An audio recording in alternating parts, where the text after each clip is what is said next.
Mieli klausytojai, jei jau gulite savo lovose, tai gerai įsipatoginkite. O jei dar ne, tai tučtuojau apsivilkite savo pižamas ir pasiruoškite, nes dabar girdėsite pasaką apie pižamų vakarėlį.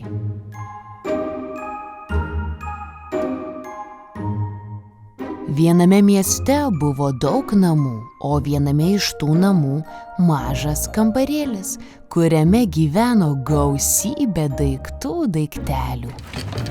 Dvi lovytės Lolo ir Vava, stalas vardu dailininkas rašytojas ir didžiulė spinta pavarde Daiktelienė buvo didžiausi to kambarėlio daiktai. O kiek dar buvo mažų, vidutinio dydžio arba visai mažulyčių daiktelių. Suskaičiuoti skaičių neužtektų. Ir spalvotos kreidelės, ir išmintingos knygelės, ir pilnas zoologijos sodas žaislų. Ir visi jie labai mėgo šnekėtis. Bet tik tada, kai kambarėlį likdavo vieni, mat dažniausiai jie aptardavo labai slaptus reikalus, apie kuriuos jokiu būdu negalėjo išgirsti to kambarėlio gyventojos Ugnė ir Vėja. Vieną sekmadienio rytą vos sesės išėjo virtuvėn pusryčiauti, sušlamėjo ant lovos gulėjusios pižamos. Žinokit, mes šią naktį taip prastai miegojom, kad baisu, sako Ugnės pižama. Taip, tiesą sakant, kone visai nemiegojom, nes miegoti mums jau juodai nusibodo, rankovė supleveno ir Vėjos pižama. Kad judvi nieko daugiau ir nedarot, tik miegat, subarškėjo spinta Daiktelienė, o aišku, kad nuobodu. Gal jums reikėtų kaip nors prasiblaškyti, bando padėti dailininkas rašytojas. Bet pižamos piktokai sušlamėjo ir sako: Lengva jums kalbėt, jūs visą dieną turit krūvą reikalų, tai jums ir nenuobodu. O mūsų vienintelis darbas miegoti. Pamatysit, ateis mama, sukiš mus į Daiktelienę, o paskui Ugnė ir Vėja ištrauks jau tik tada, kai visos linksmybės bus pasibaigusios. Kambarėlį stojo tyla. Daiktai neramiai čežėjo, dunkseno, kažkas nejaukiai girgžtelėjo, nes niekas nesugalvojo, kaip padėti pižamoms. Žinot ką, staiga prakalbo išmintingoji pasakų knygelė. Esu girdėjusi, kad vyksta pižamų vakarėliai. Gal mums reikėtų surengti šiąnakt vakarėlį? Vakarėlį? Atkuto naktinė lempa. Naktinį? Sušlamėjo užuolaidos. Ir mums tada nereikės eiti miegoti? Galvytės iš dėžės kišo nustebusios lėlės. Bet durų rankena staiga sušuko brakšt. Tai buvo slaptas šaukinys, kuris reiškė visiems tuoj pat nutilti. Mat tuo metu kambarėlio duris kaip tik pravėrė mergaičių mama. Ji apžvelgė kambarį, sulankstė pižamas ir paguldė į Daiktelienę. Tada nuvalė nuo rašytojo dailininko dulkes ir išėjo. Atsargiai, sudundėjo Daiktelienė. Kitą sykį dar išgirs mus.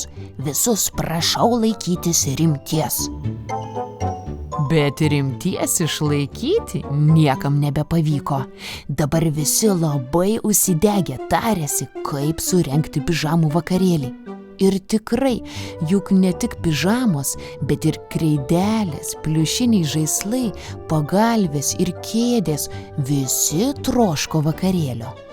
Todėl per dieną po daug diskusijų ir ginčų galiausiai buvo sugalvotas planas. Labai gudrus ir labai slaptas, bet jei visi darys, ką reikia, turėjo pavykti. O Ugnė ir Vėja visą dieną žaidė kieme, todėl visai netrukdė daiktams šnekėtis. Bet kai ta diena baigėsi, mergaitė sugrįžo kambarėlin.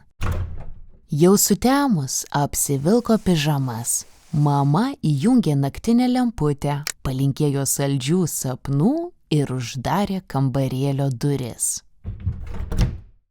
Guli mergaitės lovytėse ir kažkaip visai nesimiega. Bet pirmas 5 minutės juk daug kam nesimiega, tiesa? O daiktams tų 5 minučių ir reikėjo. Mirkt, mirkt. Pirmoji plano ėmėsi lempa. Mirkt, mirkt. Aptemsta ji ir vėl sušvinta. Mergaitės atsimerkė ir sužiuro į lempą, o tada užuolaida, išlaukusi lemtingo vėjo gūsio pro langą, pakilo, subangavo ir lyg netyčia nušlavė nuo stalo pabirusias kreideles. Kasgi čia daros? Nebeištvėrė vėją ir pašoko iš lovos. Gal čia kokie vaiduokliai? Pati tu vaiduoklis, sako Ugnė, ir reikia išjungti tą lempą, pridaryti langą ir bus ramu. Bet mergaitės jau pakilo iš lovų ir dabar daiktai ėmėsi antrosios plano dalies. Vos Ugnė užsilipo ant kėdės išjungti lempos, ši visiškai aptemo ir mergaitė tamsoje, ieškodama jungtuko, pirštukais užkliuvo už kadaise stalo kampe palikto ir užmiršto guminukų pakelio. O vėja, radau guminukų, nori? Ir tuo metu lempa lyg niekur nieko vėl įsijungė ir jaukiai apšvietė kambarėlį. Bet kad mes jau dantis įsivalėm, dvejoja vėja. Bet rytoj ryte vėl įsivalysim, sužibina akim Ugnė ir prideda. Tik po vieną. Na gerai. Mergaitė suvalgė po vieną guminuką, bet jie kaip tyčia buvo tokie skanūs, kad teko suvalgyti ir antrą, tada trečią, o bevalgant 4 vėja ir sako: Žinai, aš kažkaip visai nenoriu miego, gal dar tyliai kažką paveikim? Pižamos jau džiaugias, planas veikia ir iš to džiaugsmo šiuženo rankovėmis, net truputį kutena, tai mergaitė sukikena ir viską pamiršusios nubėga prie žaislų dėžės. Reikia lėlėms išvirti arbatos prieš miegą? Reikia, pritarė Ugnė. Jos ištraukė žaislinį servizą, išdėliojo ant kilimo puodukus, lėkštutes ir ratu susodino visas lėles. Reikia joms plaukus sušukuoti prieš miegą, sako Ugnė. Reikia. Bet pliušiniai žaislai irgi norėjo arbatos, todėl drakošiukas ir kačiukas, kai mergaitė sekundėlį nusisuko, iššoko iš dėžės ir sustingo ant kilimo, lyg būtų ten gulėję amžinai. O nemanai, sako vėja juos pastebėjusi, kad drakošiukas ir kačiukas irgi norėtų arbatos? Norėtų, sumosavo jie uodegėlėm ir mergaitės į ratą prie lėlių jau sodino ir visą zoologijos sodą pliušinių žaislų. Staiga už lango ėmė barbenti lietus ir nors slaptajame daiktų plane lietaus nebuvo, jis išėjo į naudą. Mat lietus yra toks geras dalykas, kurį išgirdus žmonėms būna kyla gerų minčių. Lauke lyja, šlapia, kužda Ugnė. Ir gal net šalta, svarsto vėja. Reikia žaislams pastatyti palapinę, kad jie nesušaltų per naktį. Reikia. Ir mergaitės ėmėsi statyti palapinę. Pasiėmė 3 kėdes, apklojo jas pūkinėmis antklodėmis ir prinešė vidun daug pagalvių.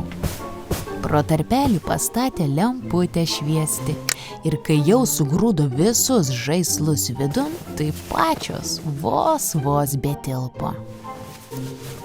Kaip čia jauku, sako Ugnė. Žaislai labai gerai miegos, pritarė ir vėja. Bet reikia prieš miegą paskaityti jiems pasaką. Reikia. ir Vėja išlindusi iš palapinės susirado knygelę.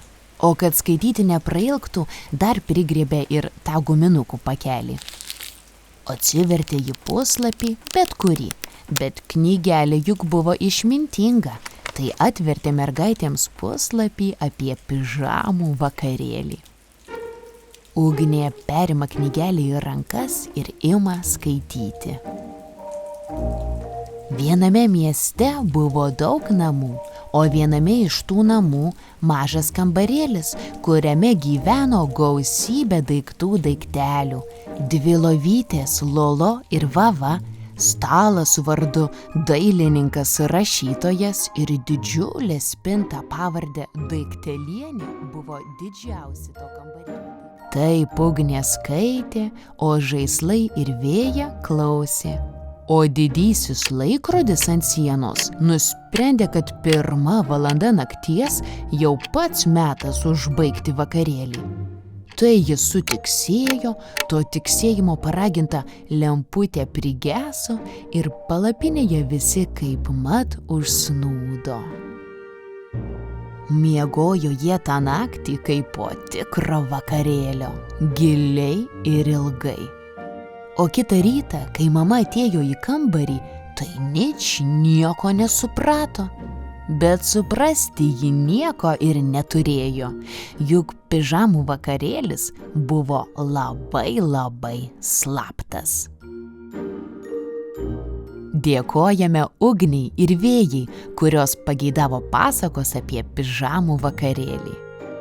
Stebuklingų visiems vakarėlių, labanakt.